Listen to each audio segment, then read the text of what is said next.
both know those moments when all your worries hit again and eat your time. So let's just pretend that it'll work out in the end and turn out fine. Yeah.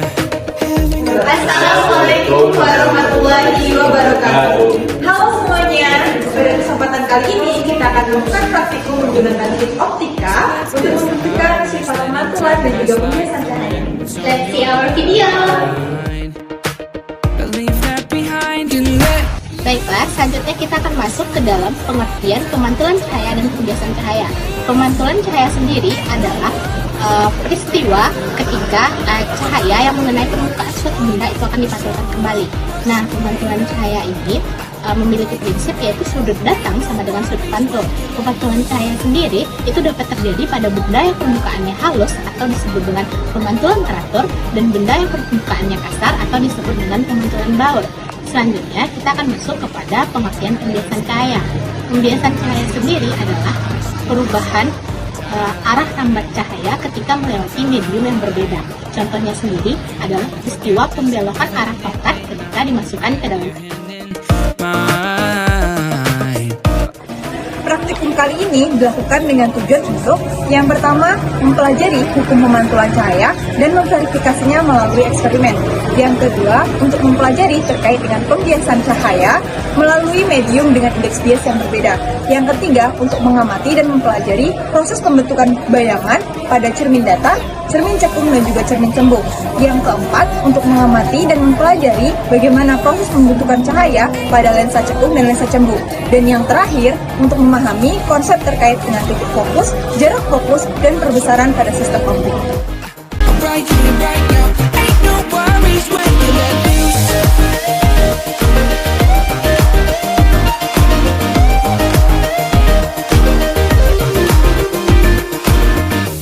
Baiklah, inilah alat-alat yang kita perlukan untuk merakit kit optik untuk mengetahui sifat cahaya, yaitu pemantulan dan pembiasan. Dapat teman-teman lihat seperti ini.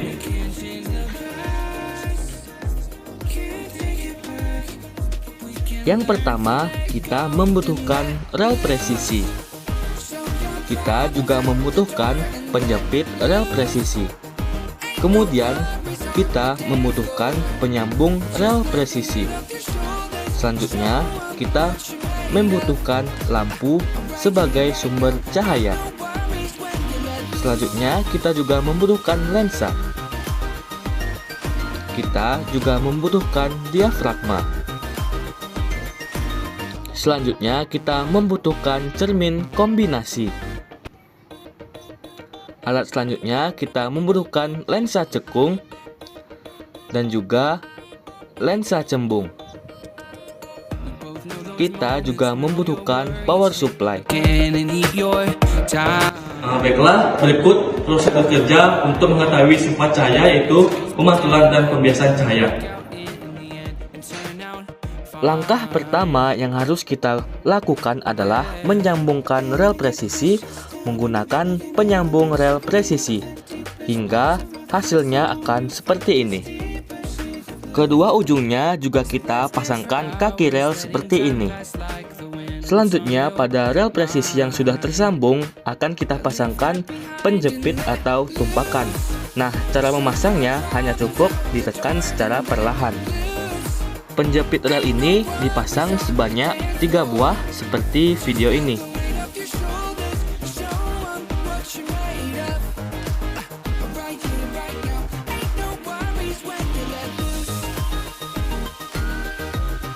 Selanjutnya akan kita pasangkan lampu pada tumpakan atau penjepit yang pertama. Pada penjepit atau tumpakan kedua akan kita pasangkan lensa dengan jarak 10 cm. Dan pada tumpakan atau penjepit yang ketiga akan kita pasangkan diafragma dengan celah terdapat 5 buah seperti ini. Selanjutnya kita ukur jarak antar tumpakan atau penjepit sejauh 10 cm. Hours letting time pass like the wind. What's on your mind? Langkah selanjutnya, letakkan meja optik sebagai objek untuk mengamati cahaya.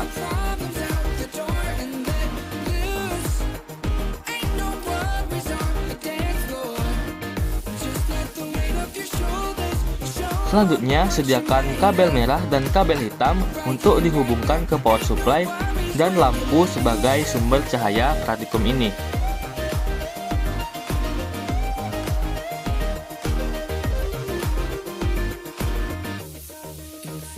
Selanjutnya, kita beri tegangan sebanyak 12 volt.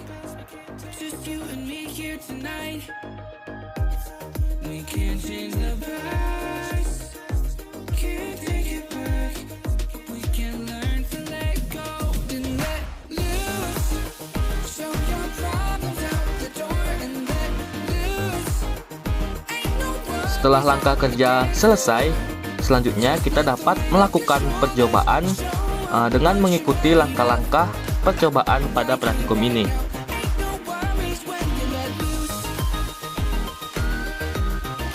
Baiklah, inilah hasil rangkaian untuk mengetahui sifat cahaya, yaitu pemantulan dan pembiasan. Dapat teman-teman lihat, inilah hasil rangkaian untuk prosedur kerja kita tadi.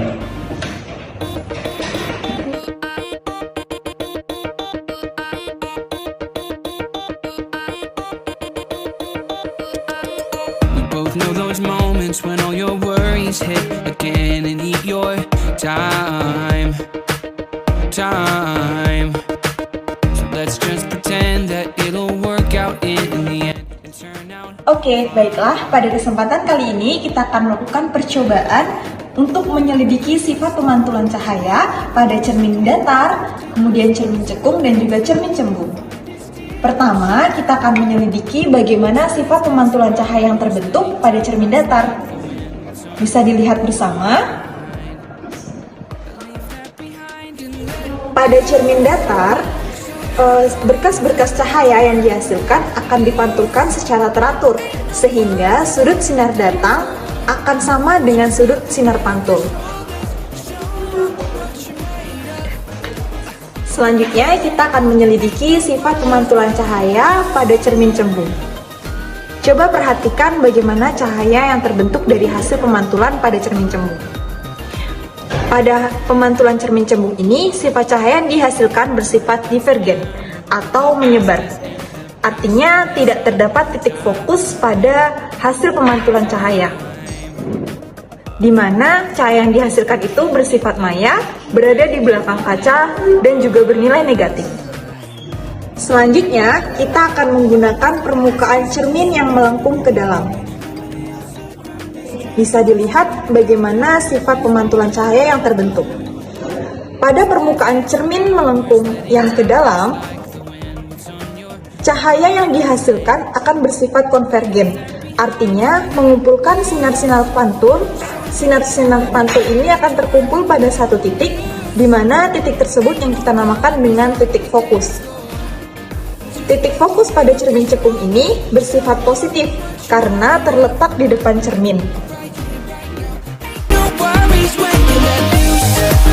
Baiklah, selanjutnya kita akan membahas mengenai pembiasan cahaya pada lensa. Yang pertama kita akan menggunakan lensa bikonkav. Coba perhatikan lebih dekat. Baiklah, setelah kita amati lebih dekat, pembiasan cahaya pada lensa cekung ini bersifat divergen, yaitu menyebarkan sinar-sinar bias. Kemudian, jika teman-teman perhatikan lebih dekat lagi, di bagian depan itu terdapat titik fokus lensa, yaitu titik fokus yang terletak di sisi yang sama dengan sinar datang, sehingga titik fokusnya bernilai negatif atau bersifat maya. Selanjutnya, kita gunakan lensa bikonveks untuk menyelidiki pembiasan cahaya pada lensa cembung. Sinar datang yang melewati lensa cembung akan dibiaskan menuju ke satu titik, sehingga sifat dari lensa cembung adalah mengumpulkan sinar bias yaitu bersifat konvergen, karena titik fokusnya selalu berada di belakang lensa cembung, sehingga fokus lensa cembung adalah fokus sejati atau bernilai positif. Demikianlah percobaan mengenai pemantulan cahaya pada cermin dan pembiasan cahaya pada lensa cembung. And eat your time. Baiklah, yang terakhir, tips keselamatan kerja saat kita melaksanakan praktikum pemantulan dan pembiasan cahaya. Yang pertama, tentunya kita harus memakai pakaian yang sesuai saat bekerja di laboratorium, seperti memakai jas lab, sarung tangan, masker, dan sepatu yang tertutup. Kedua, kita harus membaca panduan terlebih dahulu sebelum melaksanakan praktikum. Yang ketiga, memastikan meja praktikum dalam keadaan bersih dan cukup luas agar dapat melaksanakan praktikum. Yang keempat, jangan makan dan minum selama kegiatan praktikum. Yang kelima, kita jangan melihat langsung ke arah sumber cahaya karena dapat merusak mata. Yang keenam yaitu membereskan peralatan dan bahan praktikum setelah kita melaksanakan kegiatan praktikum. Dan yang terakhir adalah segera melapor ke laboran atau petugas laboratorium saat kita terjadi kecelakaan selama proses kegiatan praktikum. Tonight. Baiklah, sekian praktikum kita tentang pembiasan dan juga pemantulan cahaya. Terima kasih telah menyaksikan. Wassalamualaikum warahmatullahi wabarakatuh. Dadah. Dadah. Time.